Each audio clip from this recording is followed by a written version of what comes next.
Hey,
everybody, welcome back to the Noel Casler podcast. Happy Valentine's Day. I brought a sexy guitar for today's show.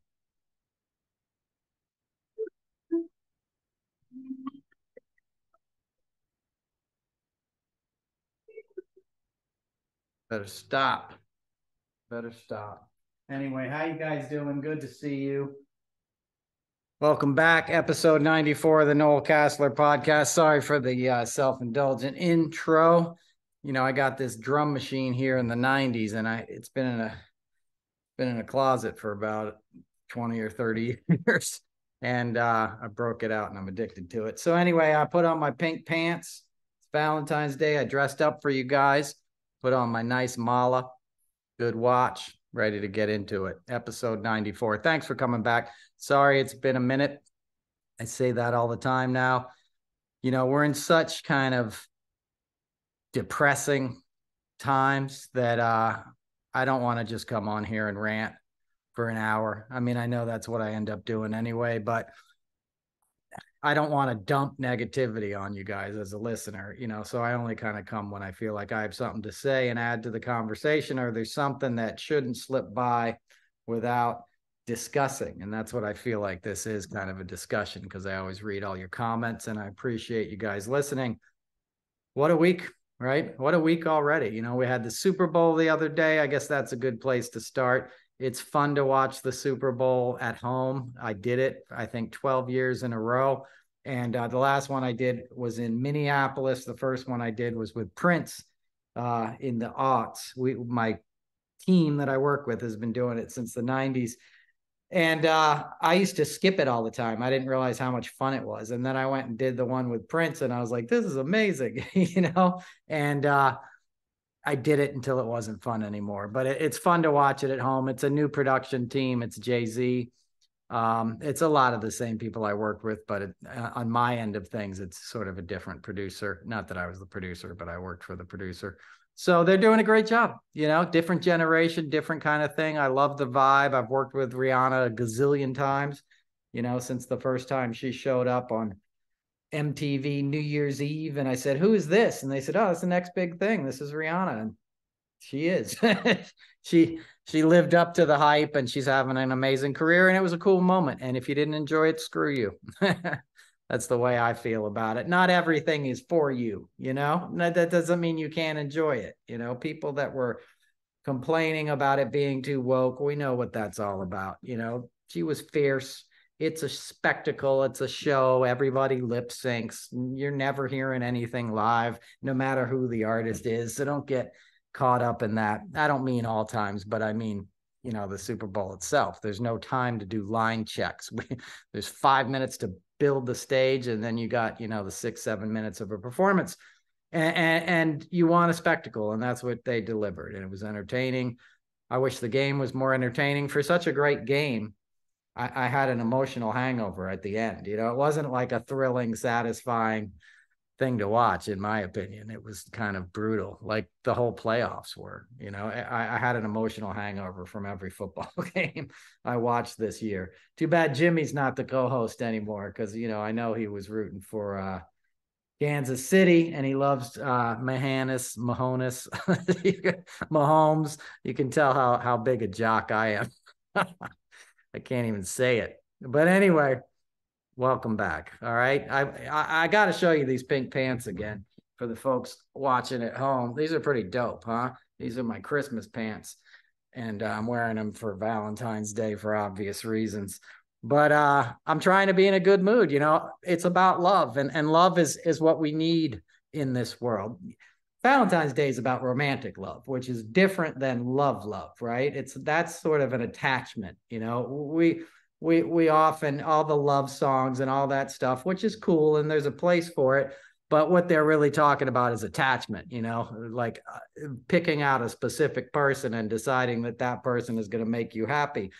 Real love and relationships require a lot of work and a lot of sacrifice, but that excitement, that Cupid's arrow kind of thing, that refers to, you know, the excitement of attachment. You know, when I get this person, I'm going to be happy. And then, of course, when you get the person, half the time you're worried about losing them, right? So you're never happy because you always are trying to do the right thing so you don't blow it, you know, and you stop being yourself, right? You don't, if they want to go to the movies and you don't, you feel like you have to go to please them.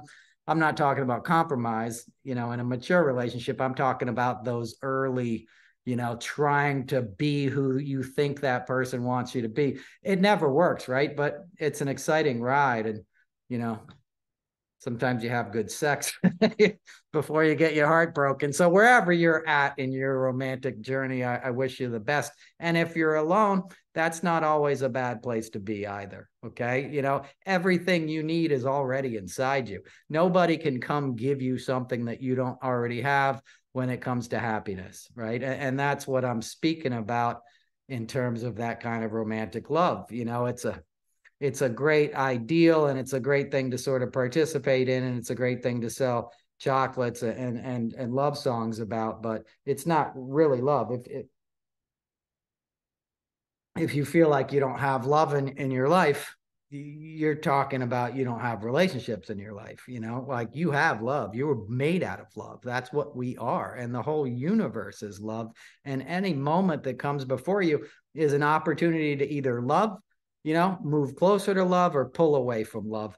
And a lot of the problems we have in the world now are simply coming from a lack of losing our sense of what love really means. You know, power is not love, right? Domination is not love. Coercion is not love. Exploitation is not love. Love doesn't need any of those things. Love doesn't need you to show up for me to exist. You know, love, real love is like you and I come together and happiness happens. It's not related to you or I. It just sort of happens. And if you go away in your different direction, I should be happy for you and happy for the time we spent together. You know, that's true love. That's a hard ideal to achieve, you know, in most of us, you know, for most of us in our lifetimes. But that's kind of what that idea of romantic love as opposed to real love gets into. This might be a little too esoteric, but I don't know if you guys are familiar with Anthony DeMello. He was a Jesuit priest, and he wrote a book called The Way to Love, which is about all these things. It's about loving without attachment, you know, and the spiritual concept of what love is. And if you've seen my live shows, you know, I do that whole story about Stevie Wonder and my time working with Stevie Wonder and how he called me out on that, you know, because when we did the inauguration the first time in 2008, I went up to Stevie. We were in this greet, you know, we're in this sort of meet and greet with then President-elect Obama. This is a couple days before the inauguration. And I said, Stevie, like, you know, it's great to meet you. I'd bumped into him on accident, and I apologized, and I leaned into his ear and said, hey, Stevie, by the way, it's Noel. I didn't mean to jostle you. You know, we've worked together before. I just wanted you to know, you know, I'm sorry. And I was friendly and all that. And he goes, yeah, but something's different about you now. And he pulled me in close to him, and he's got these big long arms, and he pulls me in close, and he's kind of like hugging me. And I go, well, you know, that's because I know what you're talking about now. And he goes, what am I talking about? And I said, you're singing about love, and how if we react to the world with only love in our hearts, with no fear, then we can really change this place. Then we can really understand love and love in action and who we're meant to be as human beings. And he goes, that's exactly what I'm talking about. That's the only thing I've ever been singing about. And I know I've told that story recently on the podcast, but that summed it up for me with Stevie, because he didn't he knows this stuff, fundamentally, and that's what he's singing about. And he's a master romantic guy, right? Nobody's got more songs that are good to get in the loving mood than Stevie Wonder, in my opinion, but especially like My Cherie Amour, Pretty as a Summer Day. He's always relating it to nature, right? He's relating his idea and his experience of love and our experience of love with what's all around us, with the obvious signs of love in the universe, right? Love is there. Love is in a flower, is in a beam of sunshine, is in a blue sky. It's in a gray sky too, It's how we interpret these things and how we react to them. And if we're always reacting to things with a place of love, from a place of love, we sort of always have the answer for what's next, right? And you can bring presence into that too, right? Because presence is really just love, right? If you're completely aware, you're going to be without the fear and the ego and the things that get in our way of truly experiencing love, and more importantly, serving and loving others, because that's what it comes down to. When you really love something or someone, you want the best for them. You don't need what's best for you. You want that person to live out their dreams and watch their dreams come true, or that being, or that tree or that flower to find the sunlight. That's what real love is. It's like we're gardeners, we're here to cultivate this magical planet that we've been blessed with in a lifetime, which is the blink of an eye when it comes down to it. When you look at the big picture, we're only here for a little bit of time. And the most important thing we can do is love each other. That's the only thing that never leaves. Right? Love never leaves. Love doesn't end. The love we feel lives on beyond us. It lives in the lives left behind, and it lives in what's to come, right? Love never dies. It just changes shape and it changes form, but it's always there around us. And if you tune into things, you can feel that. If you're really present, you can feel the presence of the loved ones you've lost, right? I know everybody has probably had an experience like that. When I lost my cat, who was my best friend, it was one of the hardest days of my life. And my cat had been with me for 18 years, and I knew it was coming and stuff. And this whole place is for the cat, so his last years would be outside of the city. And, I would take him for walks on a little leash out by the pond and all this kind of stuff. And when he passed away, it was on Sunday, and he died in bed and took his last breath. And I had this voice come into my head. Like, as soon as he passed, it was like, you can't just zone out and watch TV now. Like, I'm not here to watch over you. I'm not here to keep you company. You got to be sober. You got to be alert and aware now. Because my cat was always a symbol of awareness to me and love, right? Because he was always looking at me sort of non-judgmentally, but knowing, I was on a TV show called Why People Love Cats and Dogs with my cat. You can look it up. It's a PBS thing. And I talk about at rock bottom, when I was an alcoholic and I was isolated out in the Hamptons and I was drinking all day, I'd come out of the bathroom. I'd lock myself in the bathroom essentially and smoke cigarettes, because I wasn't supposed to smoke in the house or whatever, and I'd be drinking and I'd come out and my cat would look at me like, dude, what is wrong with you? And it was something about the love and awareness in his eyes that got through to me when I even felt beyond human help, right? So this cat was a little furry soldier, in my story, who helped me wage my own battles with life and with my own spirit. So when he left, he's like, look, you're going to be okay, but you're going to have to, you're going to have to make good on the lessons that we've learned together.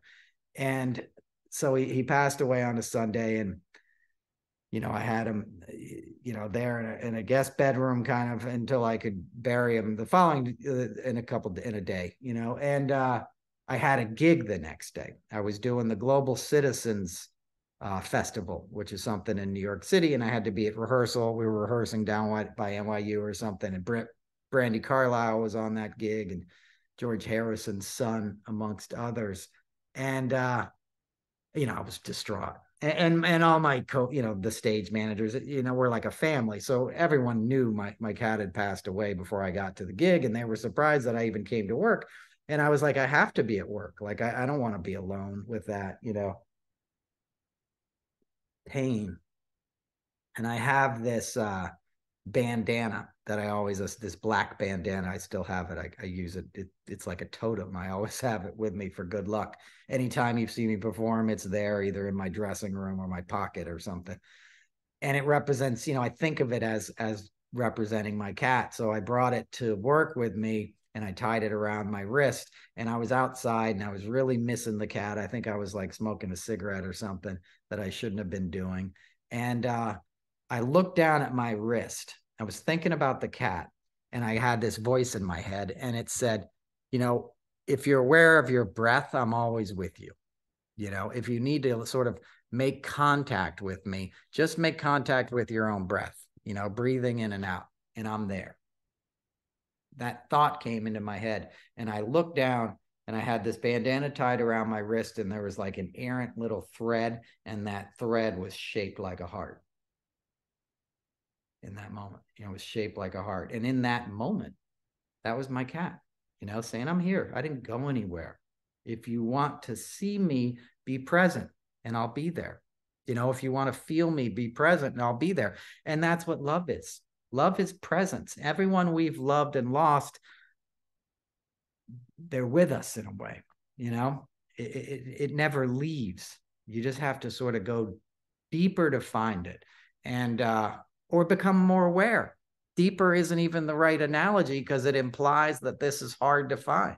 It's not hard to find. It's right there. We look beyond it most of the time in life, right? We go beyond love. We go beyond the obvious. We think life is something to be conquered all the time, and something to accumulate more, and then we'll finally be happy.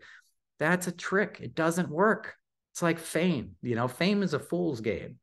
It doesn't fix your problems. It's nice to be appreciated, and it's nice to have an opportunity to work and all that. And you need to be famous to like make it in certain careers. And I'm not knocking famous people. That's not my point. I made my living supporting famous people. But like, my point is, like, you think as a young man or woman, when you go into the arts, like, if I achieve this, I'll finally be happy. And that's the biggest like illusion that most people fall for. And a lot of people don't survive the other side of that, because they become famous and they still have all the crap that they were hoping it would fix. And now it's like, what next? And they also have all these other pressures and indulgencies and money, and it can be a death spiral. And I've seen it happen to friends of mine. It's happened too many times, and that's an example of that. You think a lot of wealth will fix you. Look at all these billionaires that are miserable. Speaking of the Super Bowl, you had Elon Musk and Murdoch sitting in a skybox, right? Two of the most evil men in the world, basically. When it comes down to it, those two guys are probably responsible for more disinformation and more suffering, in this current moment than a lot of people you could point to. They certainly don't look like happy men. They're certainly not doing good in the world with their money. They're trying to accumulate more and accumulate power and help others that are bent on dominating the world, with an authoritarian sort of like bent, so they can continue their way of life, which is just greed, unfettered greed, fear, right? The opposite of love. The opposite of love. Love doesn't ask for anything. Love wants to give you something. A friend of mine went to work with Mother Teresa, well-known woman in New York City. Her name was Lorna. She was in the Sex and the City movies. She was an auctioneer, and at Sotheby's or something, real famous in that world, art dealer. Had like a pink streak in her hair. Very cool, iconic woman. She passed away a few years ago, but very wise woman. And I I sort of studied with her in a way, as many of us did in a certain fraternity in New York City, and fellowship rather. And when she was on this sort of spiritual path, she made a pilgrimage to Calcutta to work with Mother Teresa. And essentially she got there and met Mother Teresa, and Mother Teresa was like, what do you want from me? I can't help you. You've already found a way to help people back home. Go do that. Go help the people you've already found in your life that need your help. That's love in action. That's wisdom. It's like the Buddha said, I'm saying a lot, I apologize. People get mad when I do that. The Buddha, after enlightenment, was like, before enlightenment, chop wood, carry water. After enlightenment, chop wood, carry water. That's all there is.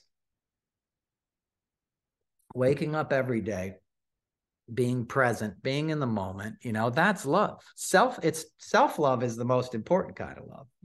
It's very rare that you find somebody who truly loves themselves. And I don't mean in an egotistical fashion. Everybody has their foibles and their faults and, the things they wish they could change about their image or their body or something. But being kind to yourself, being loving, being caring, appreciating, lying down in a comfy bed at night and having a roof over your head and having enough food to eat. What more do you want? Because if you can't appreciate those things, you don't have anything. You can be in a palace and you're only going to want more. It's not going to work.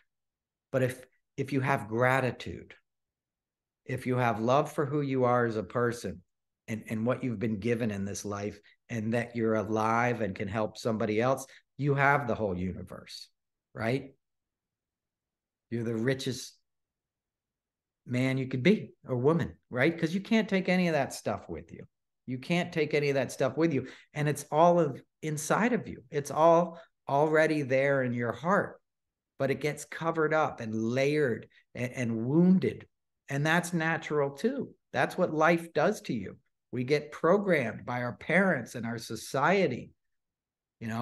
We come at it from a way of we don't have enough, especially in our society, right? Because we live in a capitalistic, consumerist society where it's all about having more.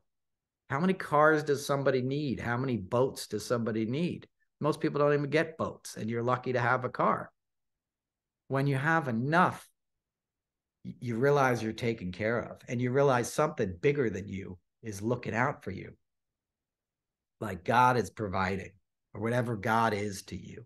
It's not, and I'm not talking Jesus, he gets us, those commercials. I'm saying whatever that force is that's providing for you in the universe, if you can connect to it in a way that you feel like no matter what, you'll be taken care of, I can't think of a bigger blessing to have in life. And that's something I've struggled with my whole life, because I've always instinctually known it was going to work out.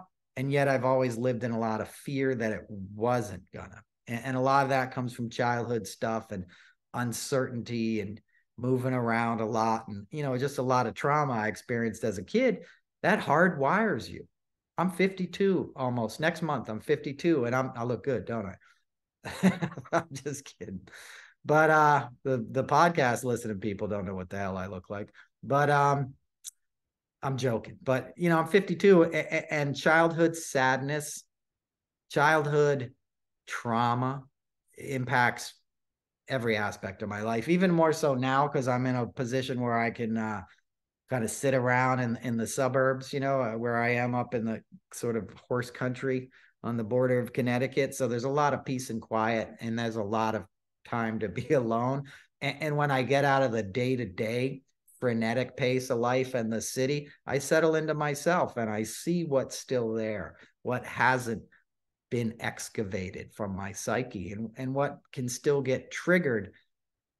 And that's not all bad, because I can be creative in trying to deal with it. And that's why I've always played music. For me, music is just to placate my soul. I don't, I've written some songs and stuff, but I've never pursued a career as a musician. I play the music to sort of calm my own self and to use it as a barometer of where I'm at, and a way to offset the sadness and steam that builds up in life, just like you would exercise. You know, it's a form of meditation for me. And that's why I have instruments within arm's reach. You guys can't see, but the whole rest of the house is like racks of instruments, any kind of instrument, you know, that I can just reach for and play a little melody that might soothe me. And that's me trying to soothe my inner child. And there's nothing wrong with that. That might sound hippy dippy to some of you, but you know, that's the way it works out for me. It's like, you know, a lot of people do therapy, and I've done a lot of therapy, you know, CBT, you know, cognitive behavioral training is trying to find out what those wounds are from your childhood and acknowledging it, you know, and nurturing it and letting the adult you know that things are all right. You don't have to feel that way. And that stuff doesn't generally come, like nobody hits you over the, you know, hits you with a magic wand and you just wake up that way. You got to do some work to get to that point. Just like if you're getting sober, it's about the work, right? Faith without works is dead. That's what the Buddha meant when he's, you know, before enlightenment, chop wood, carry water. After enlightenment, chop wood, carry water. You know, so you have some insight and some wisdom. You're still in human form. You're still bound by this body, you know, that's running against a ticking, you know, clock, and your time's going to run out. The question of what you do with it is how much work you do on yourself that allows you to serve others, right? Because you can't just ignore your own pain and dedicate your life to helping others. Like, you know, you can be, there's a thing like the wounded healer, you know, you can do it while in process and that will help you heal. Nothing will give you more insights into yourself than helping someone else. That's the principle of AA, right? One alcoholic helping another, because we've been there. So we know what you're going through. And the miracle of that is that you feel better sitting down, listening to where somebody else is at, you know, even for no other reason than you're like, thank God I'm not there anymore. Like, I thought my day was bad, you know? This guy's on day one and he feels like hell, you know, but you see it clearly. You can see in others what you can't see in yourself. That's why art is so important, as I talk about every week, right? That's why art creates empathy. That's why we go to plays, to understand ourselves. That's why we listen to, you know, comedians or musicians, or, you know, why we go watch jazz and listen to people listening to each other, playing the same melody, but coming at it from a different point of view, from a different harmonic structure, and seeing how those harmonies interact with each other. That's a conversation. It's a dialogue. And a dialogue is what leads to understanding and what leads to wisdom and what elevates all of us. You know, I saw a clip of Wynton Marsalis this week, and you've heard me talk about Wynton before. One of the great, you know, just a national treasure and an incredible educator. So as his father was, the whole family is a massive influence on me. And he was doing a Q&A with students. He does, you know, he's at Jazz at Lincoln Center. It's a big educational organization too. We did a big benefit to help them raise money when I was working with CSN. But he was giving one of these talks to students, and a student got up and asked him what he thought was going to be like this gotcha question about jazz, you know, and he says, is jazz for the listener, or is it for the player, you know? And Wynton goes, hold up. All music is for the listener, you know? All music is for the listener, but the first listener is the player. That's deep, right? All music is made for the listener, but the first listener is the player. That's like a spiritual axiom, right? You can apply that to any kind of healing, any kind of modality where you're trying to help somebody else. Your first job is to be in tune with yourself. Doesn't mean you have to be perfected. Doesn't mean you have to be a master at it, but you have to listen.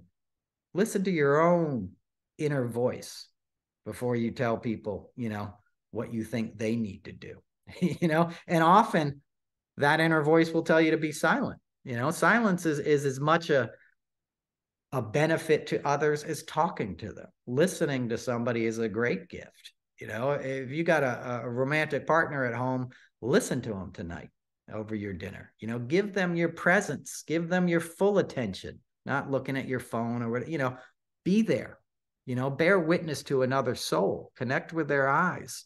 That's why people like these podcasts, I guess, right?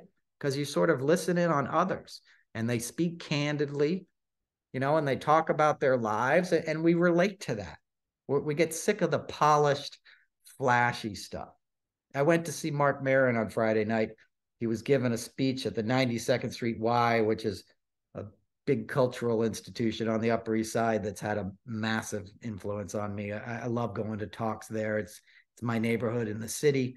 And I did stuff there when I worked with Jackson Brown and a bunch of, you know, it's just a great organization. So Mark Maron, you know, who's the king of podcasts and all that, stand-up comedian, was doing a talk there. So we went and listened.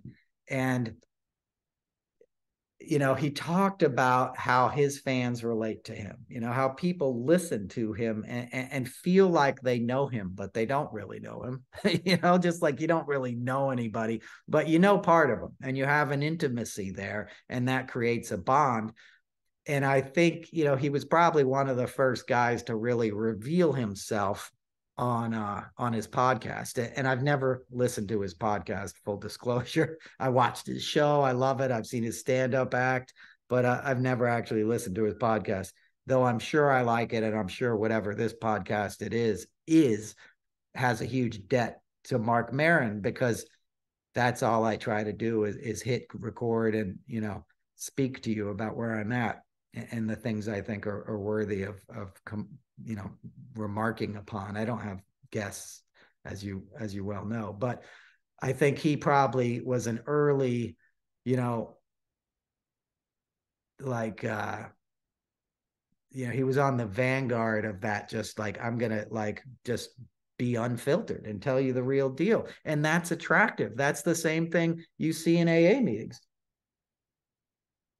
And obviously Mark's in sobriety as well. But he started opening up, you know, at the end of the thing, the interviewer was asking him, he lost his girlfriend during the pandemic, Lynn Shelton, who's a director. And, you know, it's obviously an open wound. And I saw him last year at a theater in Connecticut, and he was sort of working out some of this material that's in his new special on HBO, dealing with loss in a most horrific, shocking way. You know, in a matter of days, she got sick and passed away. And, you know, he was there for it all. And he started revealing, you know, what it felt like to sit down and do an episode the Monday after he lost his girlfriend. And he showed up to do it anyway because he felt he owed that to the audience. You know, that's what he'd always prided himself on, was showing up and speaking and being honest. And I found that very inspiring.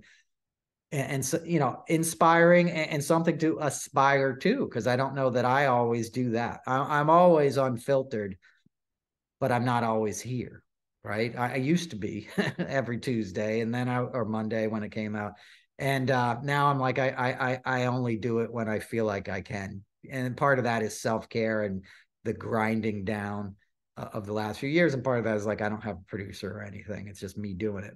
Mark was making money at it, so that's an extra incentive, but certainly not what was motivating him or what the point was of this conversation. And when he continued to talk about Lynn and the screenplay they were working on together and how it had brought them close, you could see the moment when he, you know, he realized she wasn't there. I mean, he knows it instinctually, but anyone who's lost somebody, there's those moments where the reality of them being gone hits you like a knife, you know, and it could be years after you've lost them. And it's still, when it's fresh, it has that way of just catching you. And it caught him, and you know, and he teared up and cried, you know, he became very emotional for a minute, you know, in front of an audience, you know, in front of a couple hundred people in a theater. And I love that. You know, to me, that's a real man. You know, don't be ashamed of that stuff. You know, that's what we need in the world. We need empathy. We need people that can, you know, express their pain publicly. Doesn't mean everybody needs to walk around and cry, but it means we don't have to hide from our pain. We don't have to stuff it down. We don't have to make sure everything is okay, because everything is not okay. There's a tremendous amount of suffering in the world right now. There's people probably taking their last breath, under rubble in Turkey, if they're even still alive. It's staggering in Syria. It's staggering the amount of loss of life over there. And they're living under a dictator who's not helping the situation, who made it exponentially worse, who views NGOs and, a lot of charity organizations as terrorists and didn't let them into the country. They have a few in there helping, but it's certainly not what it would be in a democratic society, the rescue effort. And people are dying because of that, and they'd already suffered earthquakes back in the day, not long ago, where they had a tremendous loss of life, and they were supposed to rebuild new buildings that were going to have some sort of safety code like we have in California, and that didn't happen. Even though the people pay an earthquake tax and have been for like a decade, all that money basically disappeared, was divided up by Erdogan's cronies, and they built cheap construction. They had a 7.5 earthquake, a week ago, and all those new buildings came down with people inside them, and now they're suffering. That's a result of politics, right? You can't stop the earthquakes, but you can stop corrupt politicians that add to the suffering, and that's sad. Right? That's a very tragic thing, but you have to be able to feel the sadness and have a clear enough mind to understand, like, why is this worse than it should be? Right? And who's doing that? And who's allowing these people to do that? And how do we stop that? But just the suffering alone is staggering. Look at Ukraine, look at the Russian troops that are going in there now, are these prisoners, poor guys in Russia that got sent to prison for selling weed, and meth and stuff. There's a great article in the New York Times the other day about one of them, and they would reduce their sentences. So guys are doing 10-year sentences. They're like, we'll knock the rest of the 8 years off your sentence if you go join the front lines. And it was the Wagner Group, which is their private military arm, that was doing this, right? It was making these offers, and then they'd send the guys, down to Ukraine or to the front, and they wouldn't get any training. They would just send them out to walk towards the trenches that were occupied by Ukrainians, and Ukrainians would mow them down. And then the next 5 guys would go up there and get mowed down. And the Russians were using it to get intelligence on where they were dug in and where they had the weapons. They knew that they were going to kill the guys, and, they didn't care. That's such a lack of disregard for human life. And why is it happening like that? Because of a dictator, because of Putin, right? So now you got 2 dictators, Erdogan and Putin, right? Not to mention Hungary and Italy now, and all these other places that are skewing right. The politics of that always transfers to human suffering. And the fact that it's being adopted in this country is terrifying. Right? That's their model. CPAC, had Orban come and speak here. Ron DeSantis is fastening himself on being like a little mini Putin down in Florida. All the messaging from the GOP is designed to incite hatred, to fear the other, to hate them, as I talk about every week. And they all capitalize on it. Nikki Haley just announced she's going to run for president this morning. Did you see her video? I mean, it looks like Leni Riefenstahl made it, It's like, I'm not black or white, I'm the other. Like insinuating that black people had it easy in South Carolina. The only reason her family could emigrate there and do okay was because of the suffering of generations of African Americans that fought battles that she had no part of, that she's now exploiting to promote an authoritarian form of government, which the GOP is now, 100%. They're fascists, right? This isn't your grandpappy's Republican Party. This isn't even Reagan era. You can kind of forgive people for buying the BS. This is like a thing we haven't seen before. And it's deadly and it's dangerous and it causes suffering. And if you can't connect to your humanity, you're not going to be able to change it as effectively. That's what love is about, right? Forget the Valentine's Day, giving a box of chocolates. How about loving yourself? How about for Valentine's Day, we bring real love into this world, and address all this suffering. You know, that's what we need to do. There was a 15-year-old girl who was murdered in the UK over the weekend by two other 15-year-olds. She might have been 16. She was a transgender girl, and she was murdered. And I could barely talk yesterday. I was so pissed off and sad, and I still am, right? And I saw videos of this girl getting bullied earlier in her life where she died. And I saw a picture of her sitting in a park eating a chocolate bar with a soda and a beautiful smile on her face, you know, a beautiful child.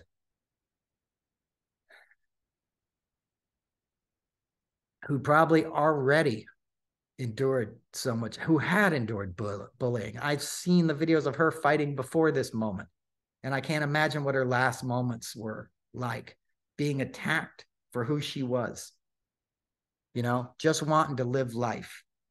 Her parents just wanting her to live life and be happy.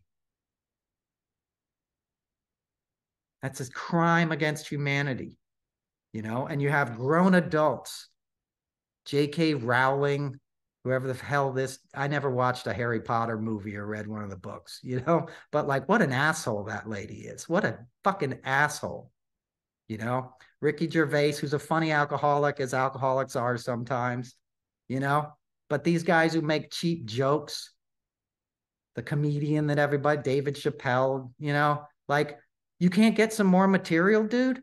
You can't lay off people who are getting attacked, you know, because it makes it all right for the truly evil parties like the Republicans to now make that their policy. And in Missouri right now, as I'm taping this, there's people outside, you know, the Senate chamber in the state house trying to fight for trans children's rights while the, you know, fascist Republican men try to legislate hate. And they've done it in South Dakota. They're doing it in all these red states. They're doing it in Florida. They're attacking children.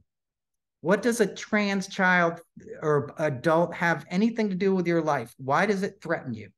Love is love. You know, my mom is a lesbian in a lesbian relationship. They've had, you know, transgender roommates when I was a kid. I hung out with all these people. Like, there's nothing wrong with being gay, non-binary, queer, lesbian, gay. It's all love, man. Relationships are relationships. It doesn't matter who you love. It matters that you love. And it's being sold to people that it's okay not to love somebody else because we're telling you that that person is bad, you know, and it's a sickness. It's a cancer in this world that is corrupting other children to not only bully, but now murder their peers because they think they can get away with it. To me, that disgusts me to the point that I want to give up, you know, not give up on life, but like, how do you make sense of such a mad world? You know, love, empathy, awareness, self-care, knowing when to stop. Like, I got to step away. This is just too much right now. You know, I was trying to process that, step away from it. And then I heard about a shooting, as we all heard about, in Michigan State. When I was trying to be like, stay off Twitter, no, don't do this. You know, just go watch Netflix or something.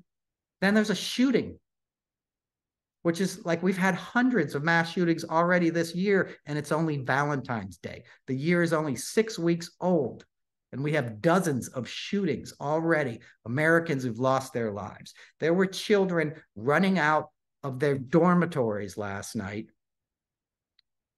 who had been in shootings in Michigan. There was a girl in Sandy Hook who survived Sandy Hook who had to run out of the building last night, who still has injuries from Sandy Hook, from having to cower in a classroom. How are we doing this? I live 20 minutes from Sandy Hook.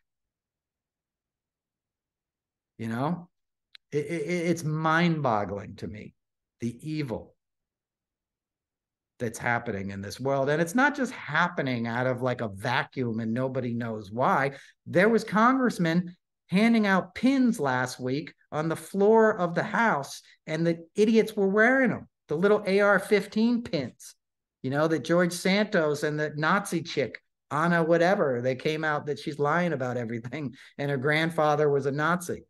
She says she's Latin. She said she was Jewish before that. She grew up in California, like middle class. She lied about all this stuff, her dad going to prison, like her own family's like, none of that happened, but she created an image that would work in Florida. And now she's a gun-toting Latino Republican, right? Wearing an AR-15 pin. Those pins were handed out by a congressman who has a $25 million stake in a firearms manufacturer that sells assault rifles, right? And they're wearing them on the floor of the Congress because it's a big FU to the libs, right? This is just last week, and now we have a shooting. And they go silent whenever there's a shooting, and they'll wait a couple days, and then they'll be back in your face. It's Valentine's Day. The Parkland shooting was 5 years ago today. Marjorie Stoneman High School. I was on a Zoom call with Fred Gutenberg last week. He's part of this Democratic group that I get to be part of. Seeing that guy sitting there in his office at home with a big picture of Jamie, his beautiful daughter, behind him, seeing the pain in his eyes, man, in his voice, knowing that this guy is never, ever going to be the same.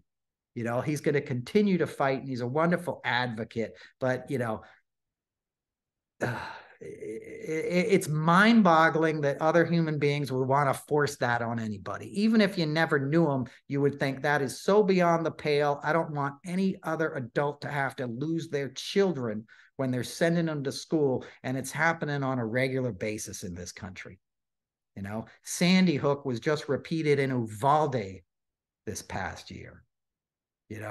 We're telling our children they're expendable because the gun lobby is too profitable and they own too many politicians. All of our American holidays are being marred by mass shootings. We had a shooting at a parade, the 4th of July this year. There was a 2-year-old wandering around with blood on his face. Some strangers found him, brought him back to his grandparents. They brought him home and had to tell him he wasn't ever going to see mommy and daddy again because they were killed in a mass shooting on the 4th of July. Is that America? Is that the country you want to live in? Because that's the country we are now. I'm not trying to rant to you guys. I just get pissed about this because somehow we're acting like we don't have the power to change it. And we do. But it's incumbent upon all of us to make a difference. The kind of people I know that sort of vote Republican and support this stuff, they go silent when there's a mass shooting. They're not on Facebook talking about it. Every time their kid has a ball game, they got 50 pictures and 50 comments about how great their kid was at the swim meet or whatever the hell it was, right? But every time there's a mass shooting, they just go silent. They don't do politics. It's sort of impolite to speak about it publicly, but then they show up at the ballot boxes and they respond to the fear and lies and bigotry that's pumped into their minds by Rupert Murdoch and the Republican Party, and they pull that lever, knowing somebody else's kid and maybe their own won't come home someday because they're scared of liberalism, they're scared of immigration. Half the shit they have is because of Democratic policies. Most of the middle class in the part of the country I live is a result of the New Deal and the GI Bill. That's what built the middle class in this part of the country. Okay. Before that, you had Vanderbilts and Rockefellers, and Roosevelts. And Roosevelt was one of those guys. But even he realized this shit ain't right, and we rebuilt America. Those are socialist policies. Democratic socialism was at its peak under Eisenhower. Eisenhower wasn't woke. That's Ike. He was one of the great generals in World War II, but he came home and he taxed the wealthiest Americans at 70%, and it built a middle class. You could put 2 kids through college, have 2 cars in a garage, and a wife home working. Maybe that wife shouldn't have been home working. She should have had a shot at a career. But the point is, you could raise the American nuclear family, buy a house, buy into the American dream. Do this as a result of democratic socialism. Then Reagan came along and said, no, that's not fair. Why should a CEO only make 20 times as much as his employees? He should make 200 times as much, right? So the whole thing got flipped on its head. And we had trickle-down economics. And now your CEO makes 20,000 times as much as his lowest employee. And most of his employees are in some other part of the world right now getting exploited, and all those towns that had those factories in them turned into rust belts, right? That's republicanism. That's trickle-down economics. And thankfully, that's what Biden's trying to build back. He's reinvesting in this stuff. And they're training these people to hate him. At the same time, they're benefiting from his policies. When I was doing that messaging stuff at the White House, I drove around Pennsylvania for a week, and I'd see all these construction sites, new construction, Leaditz, Pennsylvania, Allentown, all these places. There was buildings going up, new hotels, all this kind of stuff. And these dudes that were showing up on these job sites would have brand new pickup trucks, a paycheck. They were obviously doing well, right? We're coming out of the, down tick 2000 kind of, 2020 rather, the shutdown economy. It was booming, right? It's people are getting back to work and stuff. And what did these guys have on their cars? Come and take it, like in a picture of an AR-15, right? Let's go Brandon stickers, because they're trained to hate Biden, the guy who's feeding them. They're biting the hand that's feeding them, because these Republican politicians will come in and lie and take credit for things that were part of the Infrastructure Act or the American Recovery Act and claim it as their own, even though they voted against it, because they have this cultural wedge issue of firearms. And they know if they appeal to the toxic masculinity, of a people that are very emasculated, right? A lot of these dudes in America were sold a kind of bullshit ideology about who they were. It was all John Wayne and Clint Eastwood and all this Rambo bullshit that my generation grew up with. Guys don't cry. Don't be what are you, gay? That's what everybody said when I was a kid. What are you, gay? What if I am? You know what I mean? What's it to you? What's wrong with it? Right? The homophobia, the toxic bullshit. And a lot of that stuff is the church promotes a lot of that crap, especially whatever version of the church we have now with this, Jesus gets us. That's the Hobby Lobby. That's a billionaire who's about as anti-gay rights as you could get, anti-abortion as you could get. He's got Sam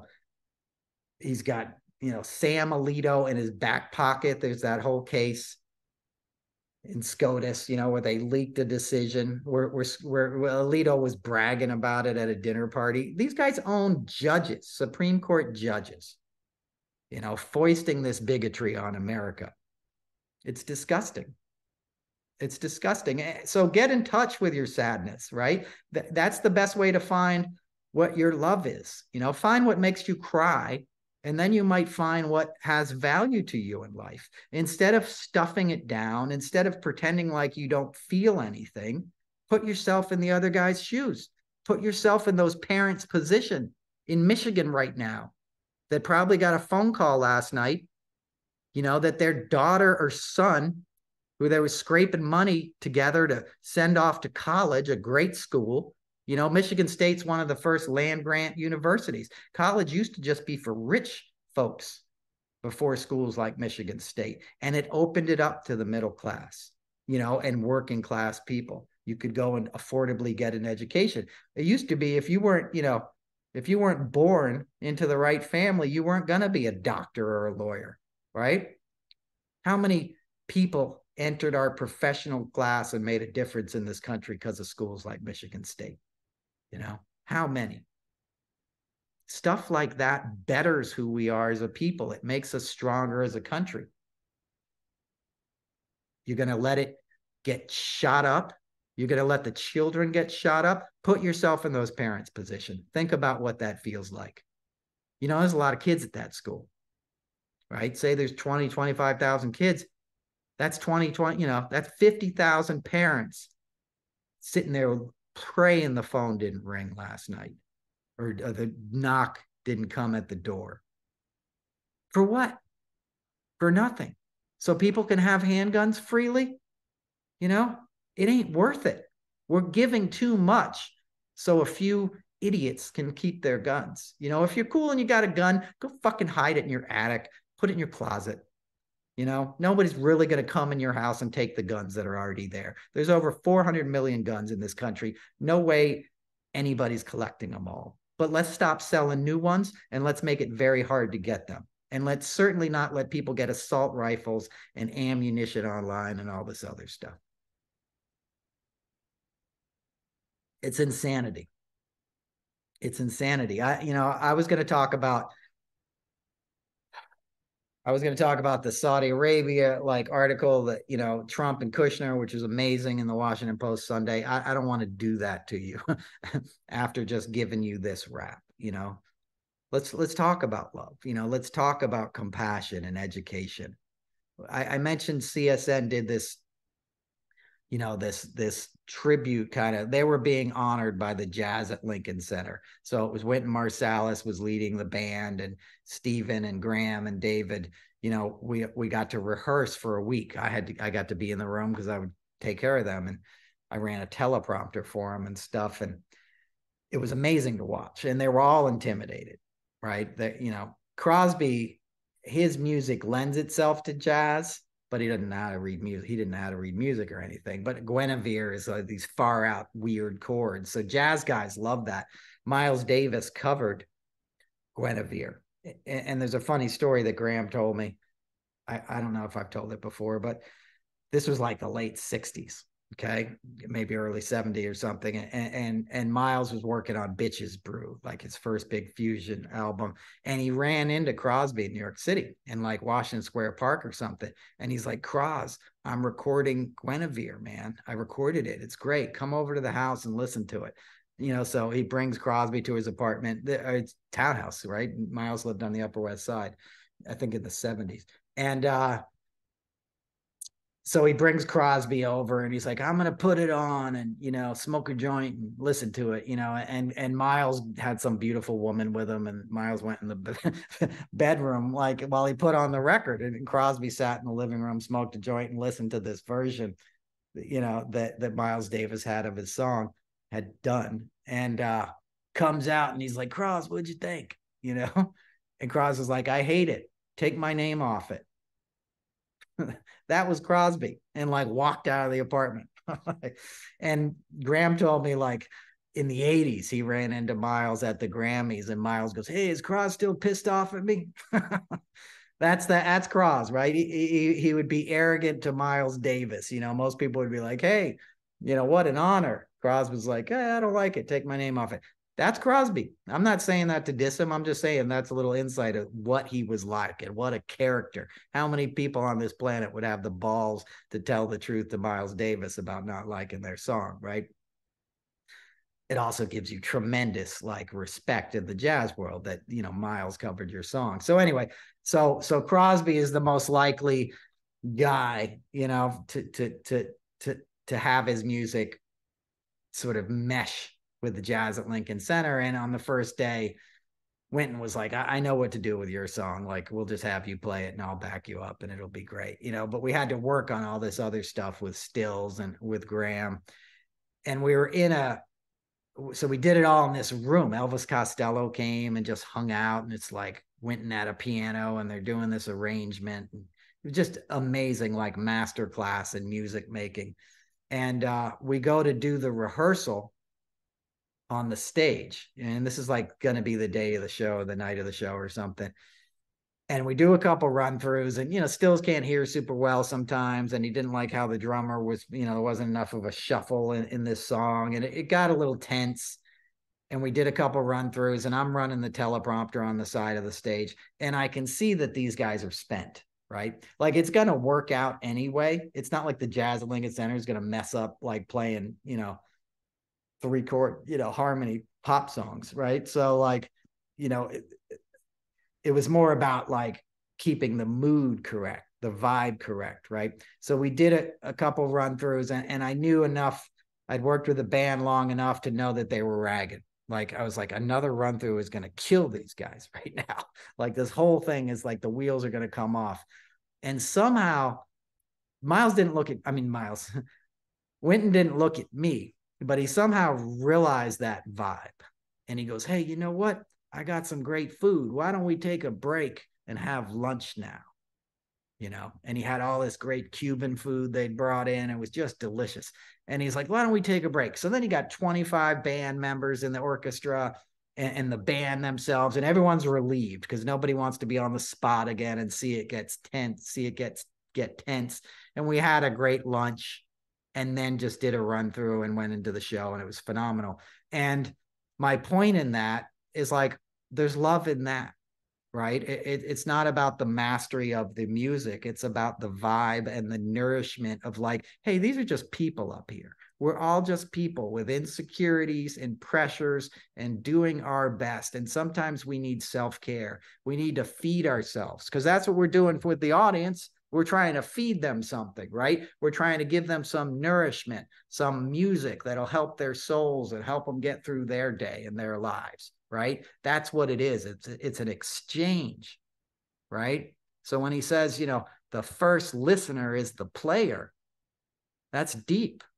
And that's a guy who understands that fundamentally, right? Because he knew these players were going to get broken. And sometimes you just got to stop and have some chicken and rice, some black beans, like have a good lunch and celebrate life. Hey, we're alive. We're just making music.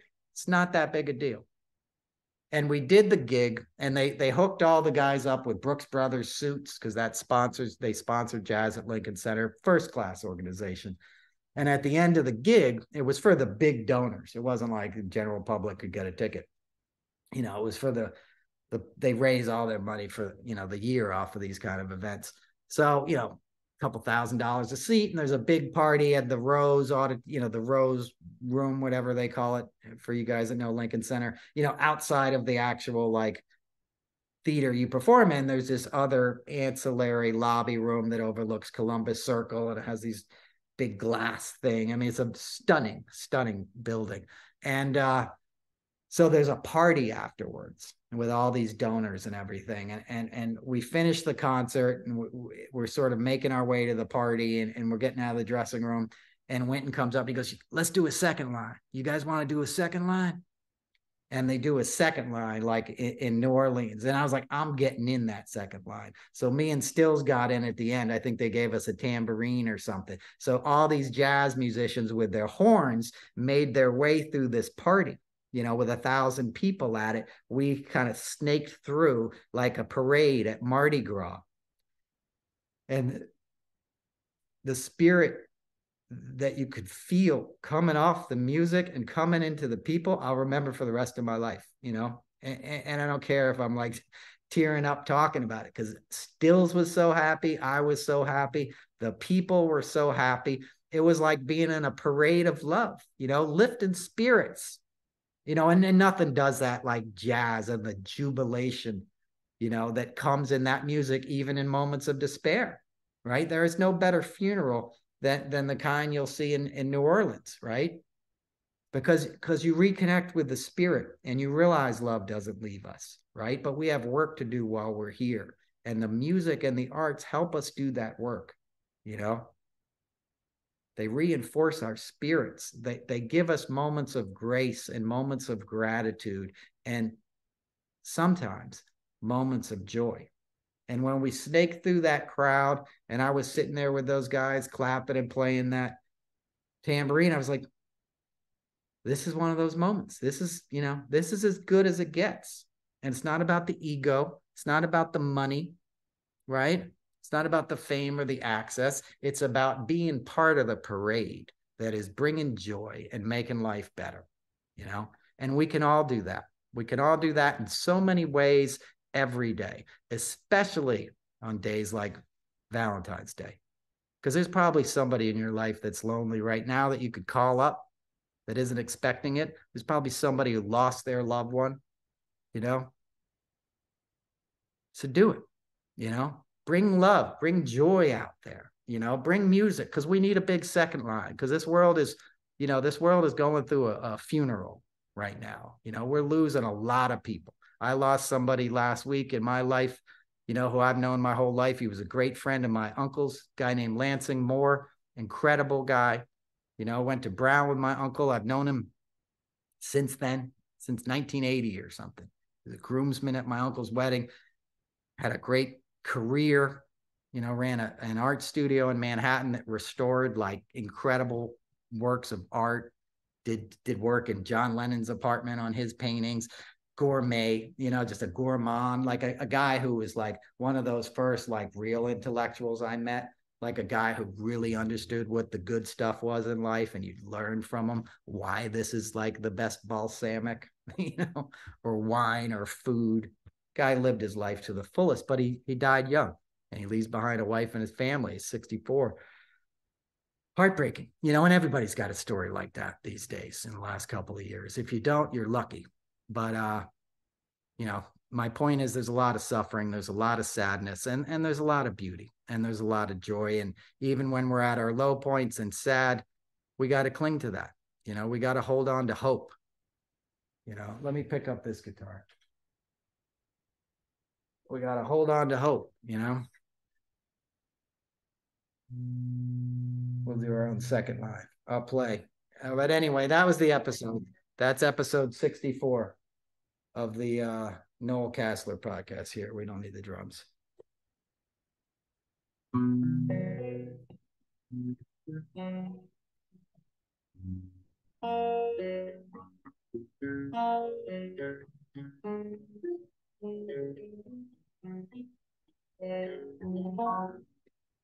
Thank you, guys. Thanks for listening. I appreciate you. I'll be back next week, I promise. Take care of yourselves. Peace.